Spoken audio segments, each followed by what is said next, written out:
So let's go to our whiteboard.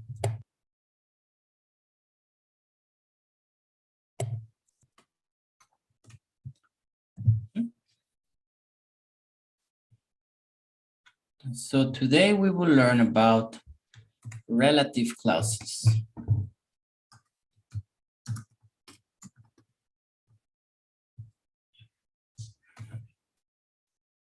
Relative clauses. And these relative clauses have one function. The function is the following. Is to describe or give information about the subject in the sentence.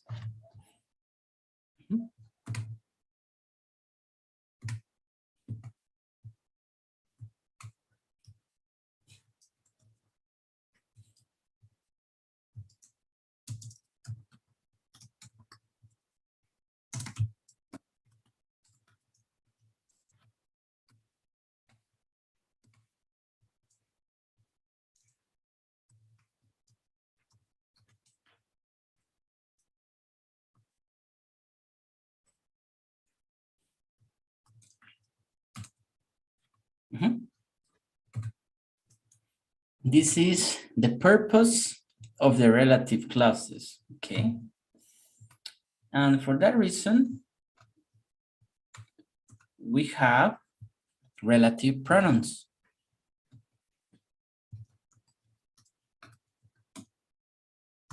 And the relative pronouns are, for example, who, we use it for people.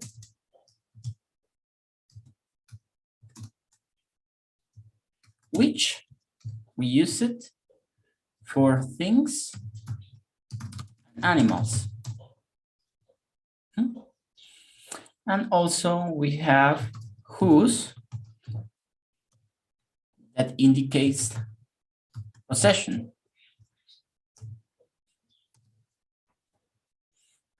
We can also say that we have another relative pronouns that describe the place, like where, the time, like when, the reason, like why,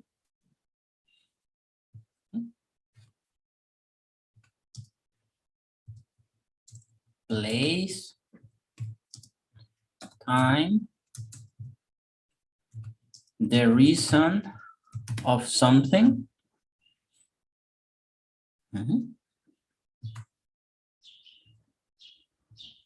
And we have another one here that is special. We have that. That is another relative pronoun that we can use with people and animals.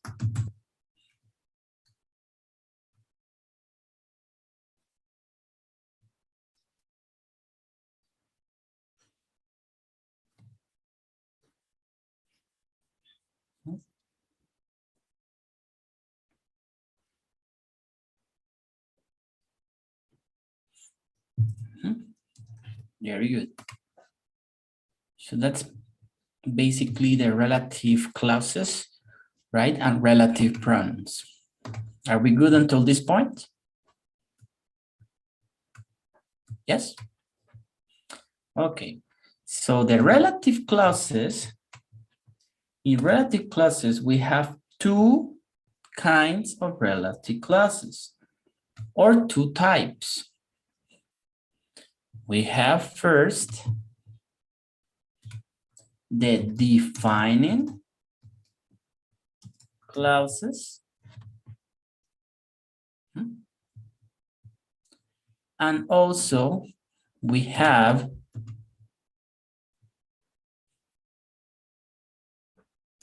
the non-defining clauses.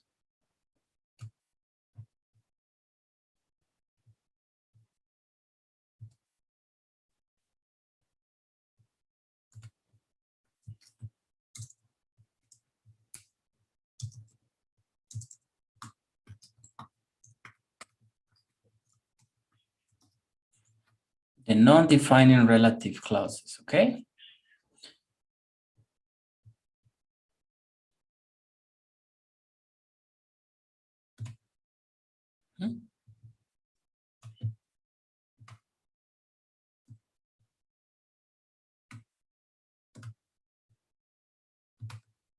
Let's learn first what is a defining clause. Let's go to our presentation. And I will ask to Lina. Can you please help me to read this slide, please?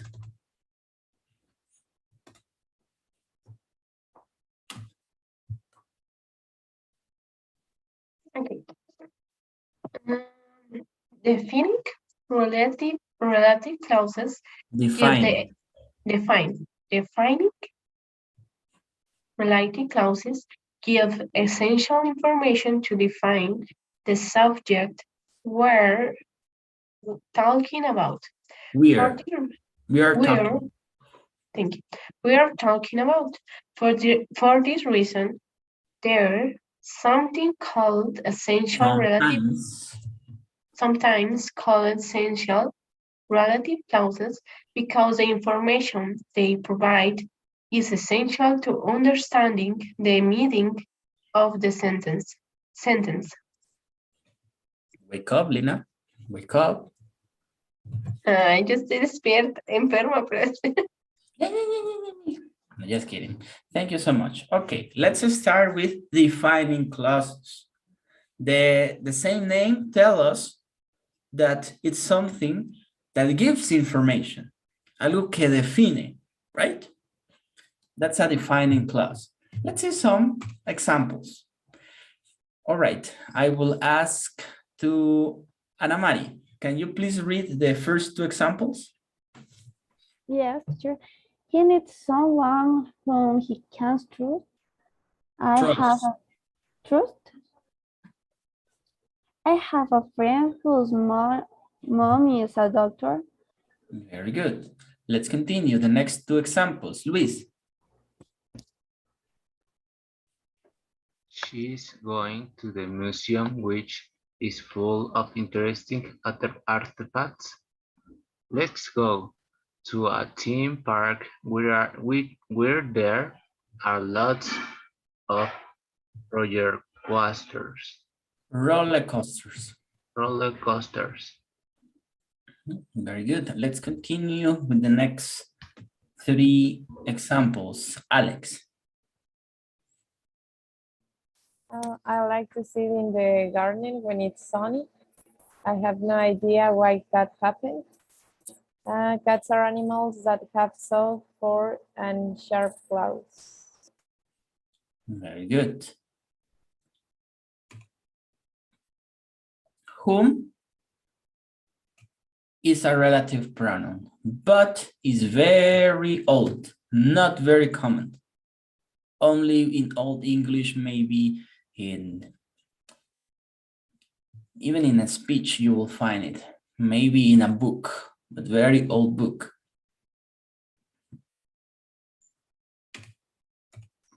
Okay. Whom is the relative pronoun? In the example number 2, what is the relative pronoun, class? Whose. Whose. What indicates whose? Possessions. Possession. I have a friend whose mom is a doctor. Okay. Tengo un amigo cuya madre es doctora. Doctore, if it's no gender, right? Okay. Whom basically means en quién. O quién, maybe, en quién, whom. Él necesita a alguien en quien él pueda confiar. That's whom, but it's not very common. We use now only who. He needs someone who he can trust. Él necesita a alguien quien pueda confiar. Y el en quién ya va incluido en la traducción de who. Whom is not very common to use. Number 3, where is the relative pronoun? Which? Which? She's going to the museum, which is full of interesting artifacts. Let's ask to Jason Wilson. Can you translate the number 3?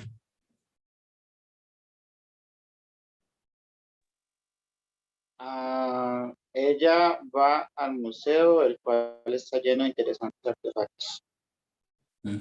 Very good.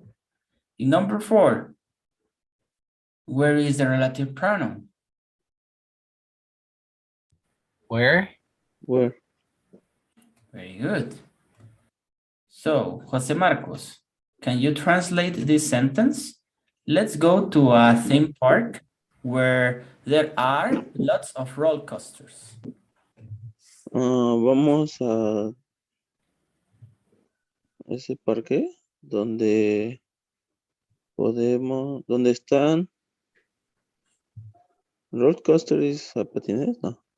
Roller coasters Montaña rusa. es una montaña rusa. Ok. Donde ellos ¿Donde están hay? en la montaña rusa. There are is like donde hay. Ok, donde hay una montaña rusa. Very good, close.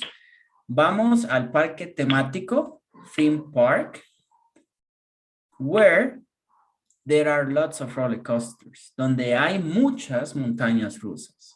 Lots, muchas. Next example. I like to sit in the garden when it's sunny. When is the relative pronoun. When it's sunny. Let's see. Peke, can you translate this sentence, please?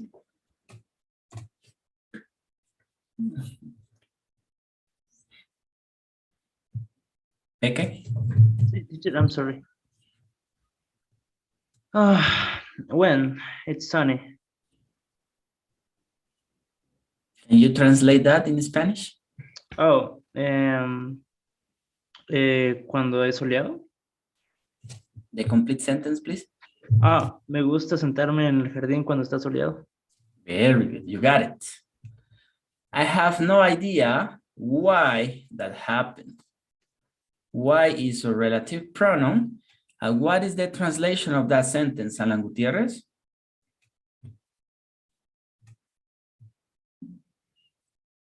Alan Gutierrez from Ecuador. Can you translate this sentence? Alan Gutierrez from Ecuador. Can you hear us?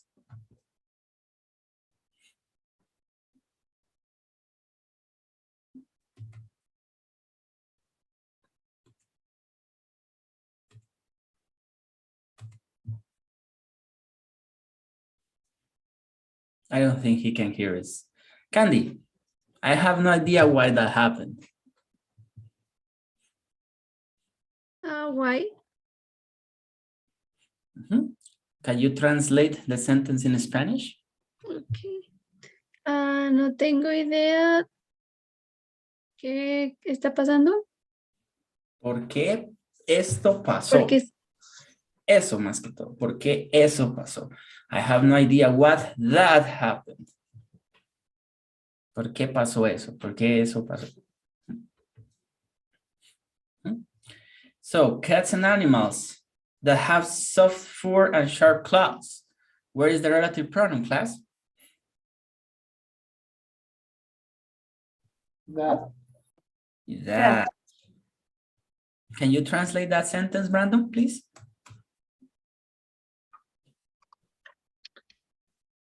Los gatos son animales que tienen piel suave y garras. For pelaje, right. Okay. Soft fur. What is the meaning sharp? Sharp, filoso. Garras filosas. Excellent. Very good. So basically, this is defining the subject. It's giving me information about he needs someone. What is the information who defines this someone that he needs? Whom he can trust. Number 2, I have a friend. You have a lot of friends. I have a lot of friends. Oh, whose mom is a doctor. So I am defining that my friend is the one whose mom is a doctor. I am defining the subject, defining the characteristic of my friend. Number 3, she's going to the museum. She's going to the museum. That's a simple sentence. When we have a relative clause, I have the information to define the subject, which is full of interesting things, interesting artifacts. I am defining who? The museum.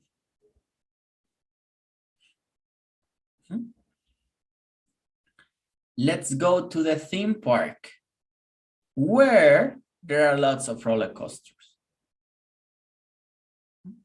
Let's go to the theme park where there are lots of food trucks, where there are lots of kids, where there are a lot of horror houses. So I am defining the theme park. I like to sing in the garden. You are defining, in this case, the situation, when it's sunny. When it's sunny. In the case of why, right, you are defining the experience. I have no idea why that happened. The experience or the action. That's what you are defining. And the cats are animals. Cats are animals. Yeah, cats are animals. It's a simple sentence, right? Cats are animals. But are you defining something else? Yeah. Cats are animals that have soft fur and sharp claws. So you're giving information that is defining something in the sentence, normally the subject. Questions? Everything clear like chocolate? Okay, very good.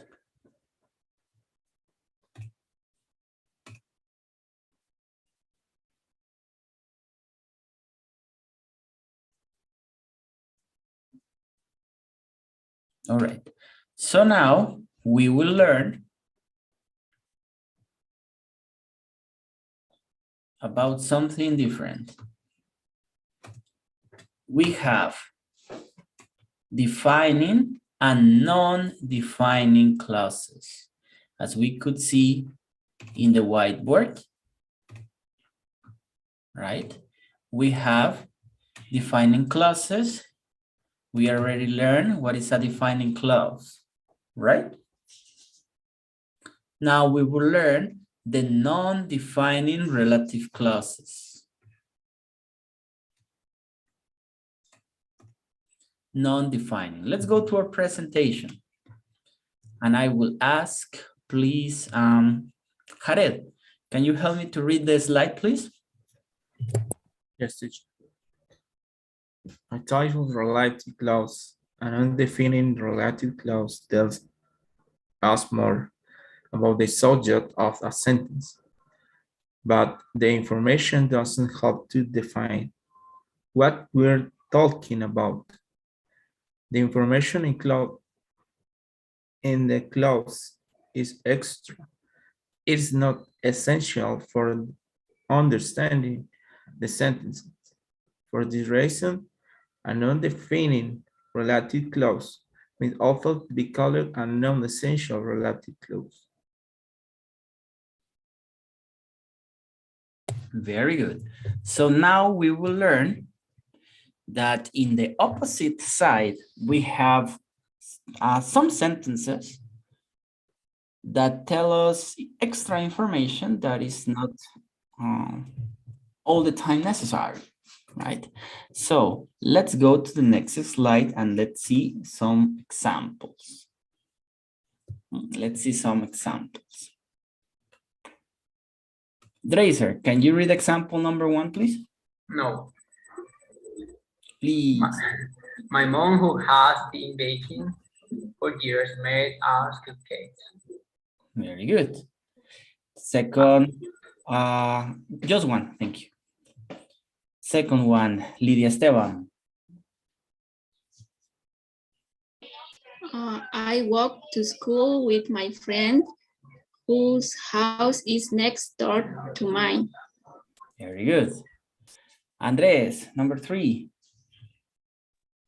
My friend, whom if known for years, came to my house today. Very good. Let's continue with Jose Garcia, number 4. I can see without my glasses. Penalty. The library, which is full of books, is my favorite place to go in the world. Why?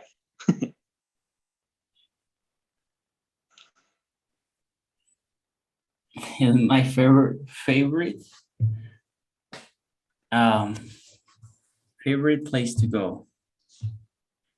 And the last one, Marlon, please. Leisure center. How do you pronounce? The leisure center. Yeah, the leisure center. Leisure center where I go swimming. I just across town. Very good. All right. So in this case, let me correct really quick something here.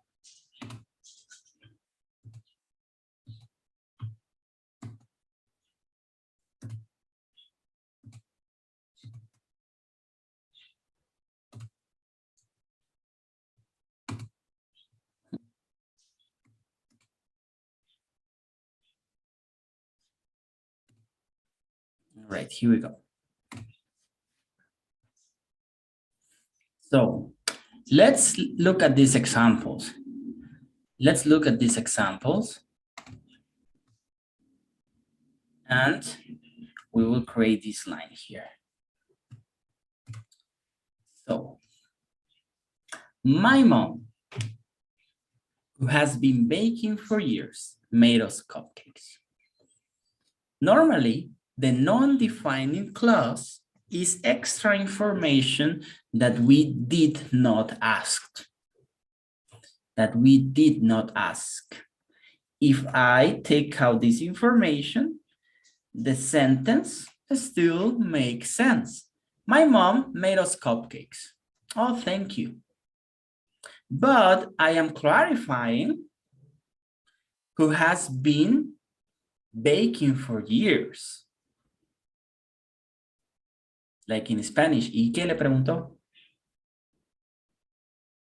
Right? But I am saying, my mom, who has baking for years, made us cupcakes. But it's not necessarily that information.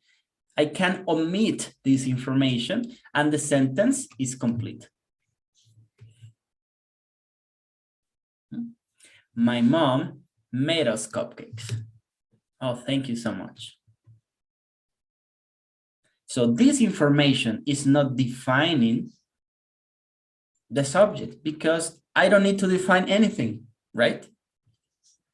That's why we call them non-defining or non-essential relative clauses. because we are sharing information that it's not very relevant, right? Number 2, I walk to school with my friend whose house is next door to mine. If I say, I walk to school with my friend, does it make sense? Yeah, okay, cool for you. Whose house is next door to mine. Oh, and her name is Panchita. Oh, is she only your friend or what? So I am adding extra information that nobody asked me. Yeah. Example number 3. I can omit this information. Most of the time, non-defining clauses are between commas. My friend came to my house today.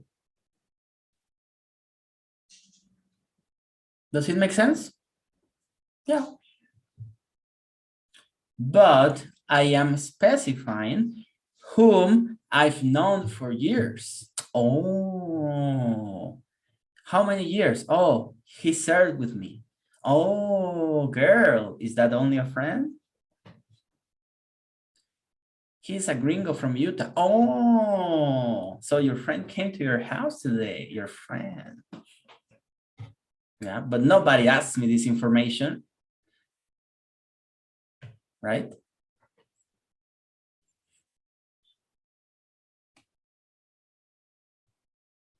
Next sentence. Can you read it without this information, please, Ana Mari? Can you read this sentence?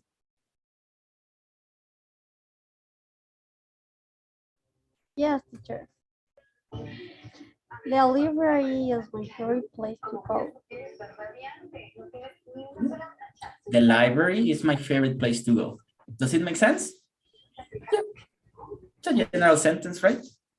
But I am clarifying, which is full of books. Oh, that's pretty obvious, right? If it's a library, it's full of books, right? So you are sharing information that not necessarily defines something.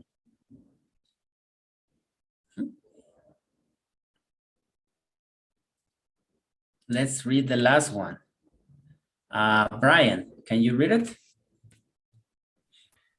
The leisure center is just across town. Mm-hmm. The leisure center is just across town. Oh, thank you. Where I go swimming. Oh, you're probably rich, huh? If you are a member of one club to swim. Yes, it's the German club. Oh, that's why, because Brian is rich, see? Rich and famous. I would like, teacher. So that's basically a relative clause. Questions?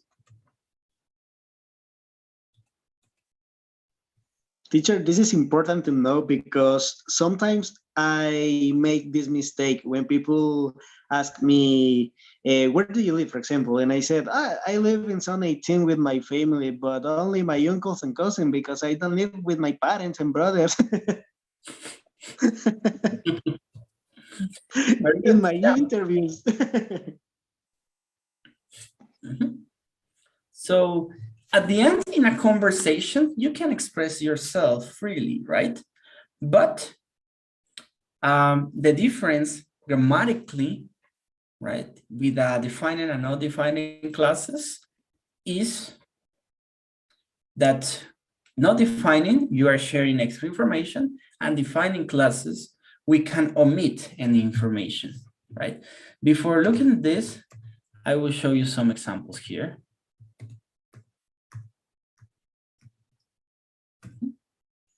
So let's create again our red line. He needs someone. Someone what? Oh, whom he can trust. if I omit this information, the sentence seems to be good, but it's incomplete. He needs someone, right? If I am talking in general, necesito a alguien, vamos. Well, that's correct, but it's supposed that you are talking with a context.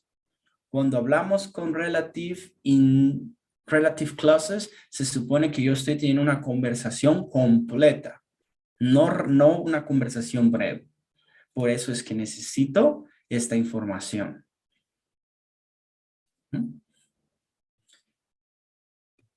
I have a friend.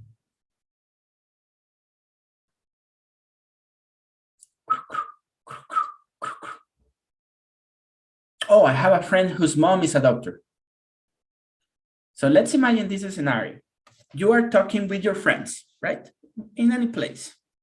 And one of your friends tells you, you know what, Andres, you know what, Alan Juarez, Lina, I feel kind of sick. I have a friend. Right? I have a friend.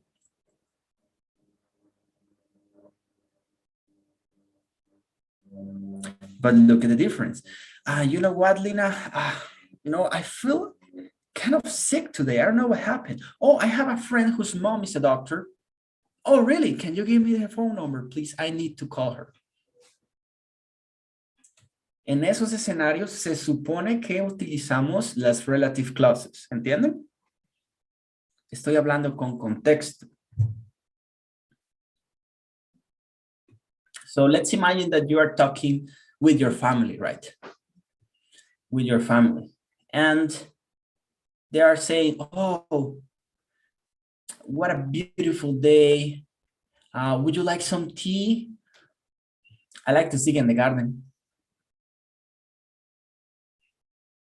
Is your dad, your siblings, probably your boyfriend or girlfriend, and they are saying, oh, what a beautiful day. I like to sit in the garden.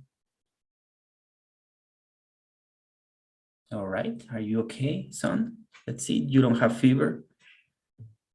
But, oh, what a beautiful day, your mom said.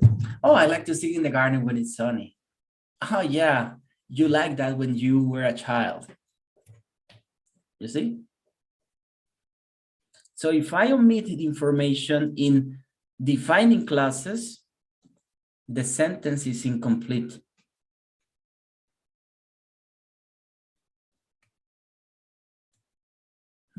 Imagine, last example, right? You are in the class studying biology in college, right? In BYU. And you are studying to be a veterinarian. So today, class, we will learn about how is the anatomy of specific animals that we have at home. Teacher, yes. Tell me, Panchito. Cats are animals. All right. Cats are animals. Oh, but you will say, I've learned that cats are animals that have soft fur and sharp claws. Oh, that's totally true. So let's open the book. You see? Do you understand the difference now? Questions so far?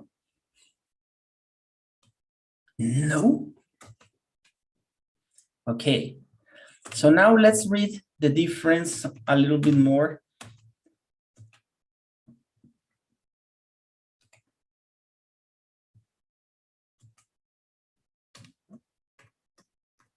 Here we go.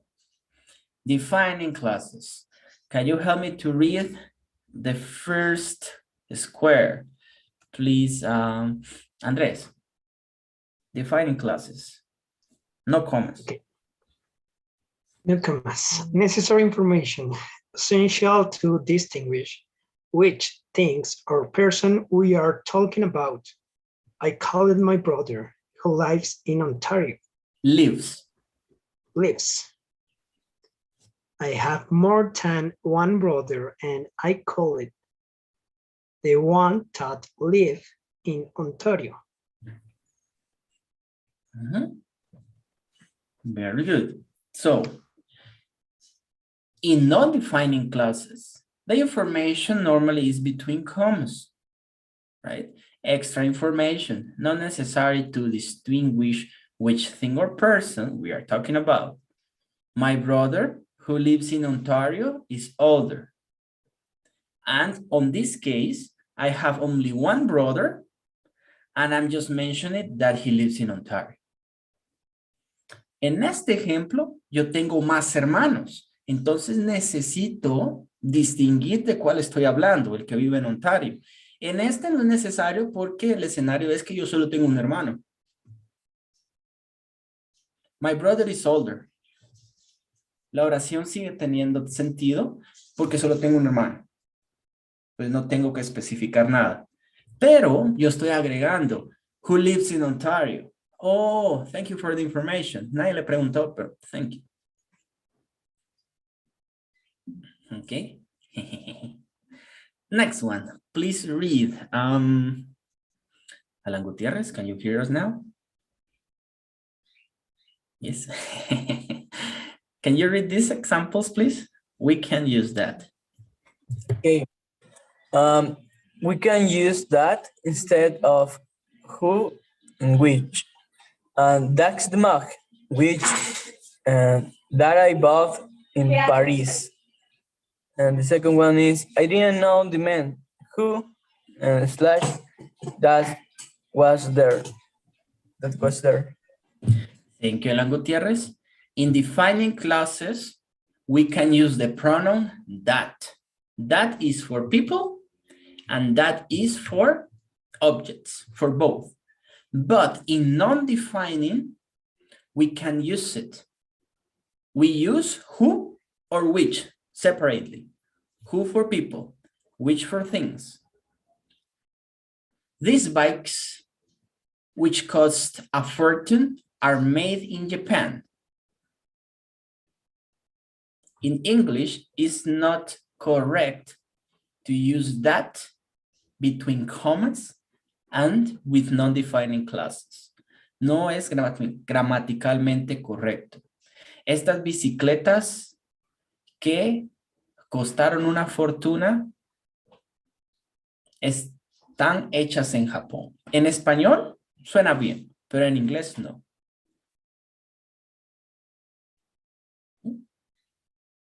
Suena como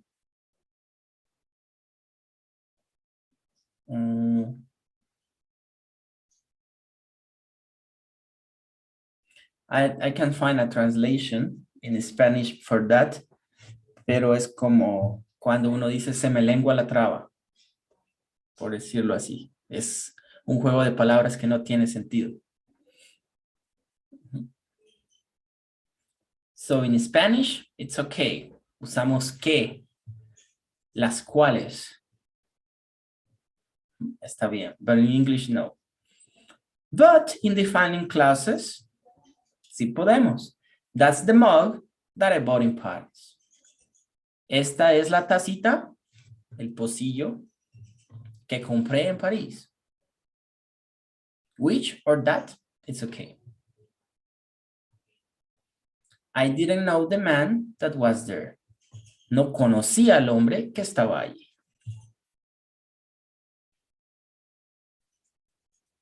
¿Quién estaba ahí? Es lo mismo.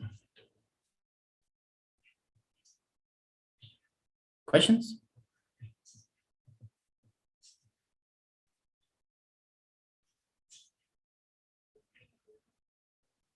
Yes, teacher, no me quedó como súper claro. El that. Yes, in this case, because I understand that which or who in the first part, but the second part I don't understand, like sad things. Yes, but with non-defining clauses, that is not grammatically correct. Why? Because grammar says. En non-defining clauses, el that no es aceptable. Yo puedo decir, this is my book which I read every day. Let's try with only my book. My book, which I read every day, is full of pictures.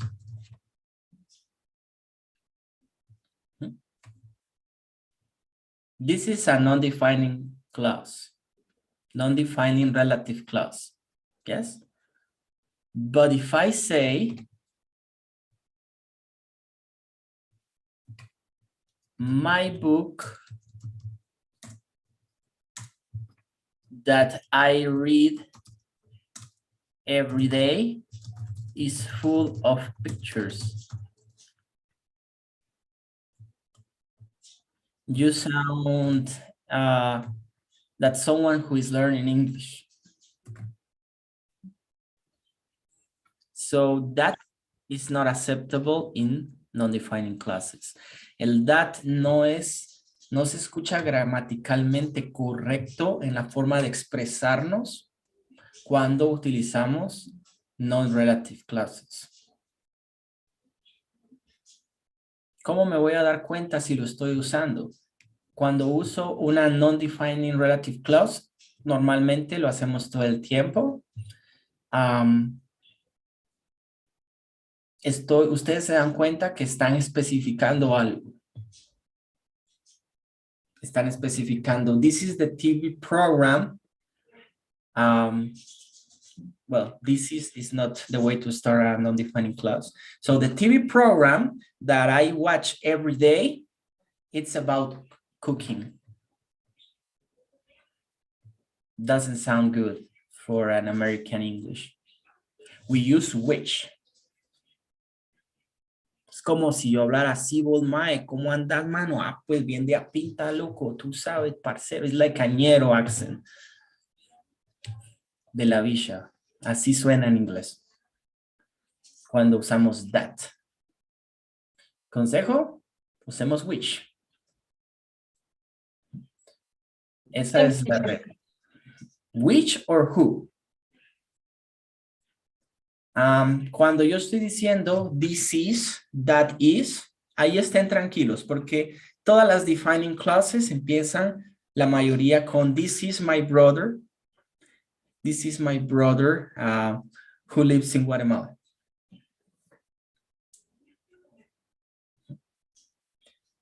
And you are good in that. This is my dog. This is my dog that is in my house, for example.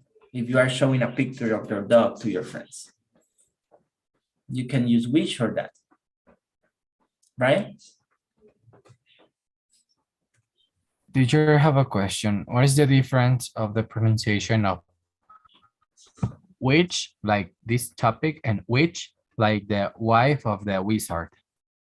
Which. Which and which. Which and what.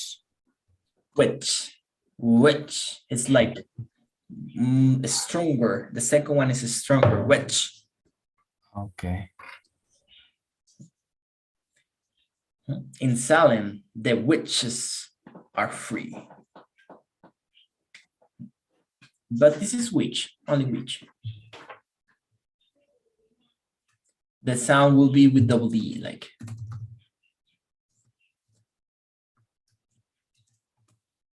Which.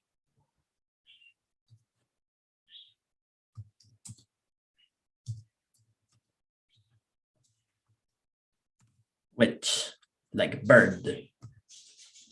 Luisito? The translate which is que in Spanish. El cual. El cual. Y que también. Both. Thank you. But it's only for things, objects. This is my girlfriend, which I love. No, this is my girlfriend who I love.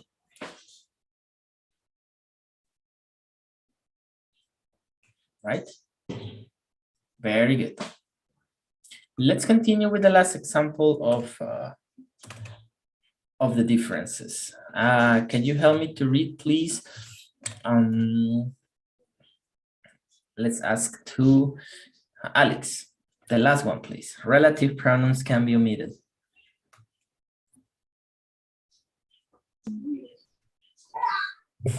We cannot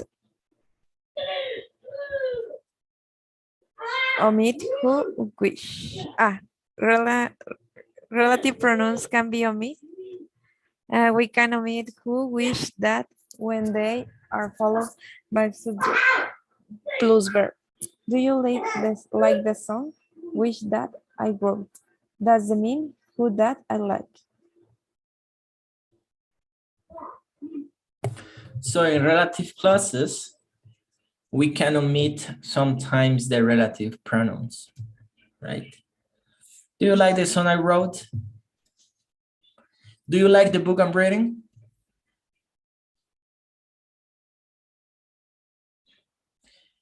Do you understand the words I said?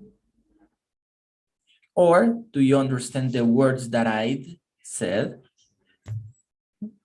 But in relative pronouns, in the non-defining, the relative pronouns cannot be omitted, right? They introduced me to John. I like it. I liked. If I omit the who, the sentence doesn't make sense. Ellos me presentaron a John. Yo gustar. Yo gustó. That's how it sounds. Ellos me presentaron a John. ¿Quién me gustó? A gringo from Utah. Okay. Questions so far?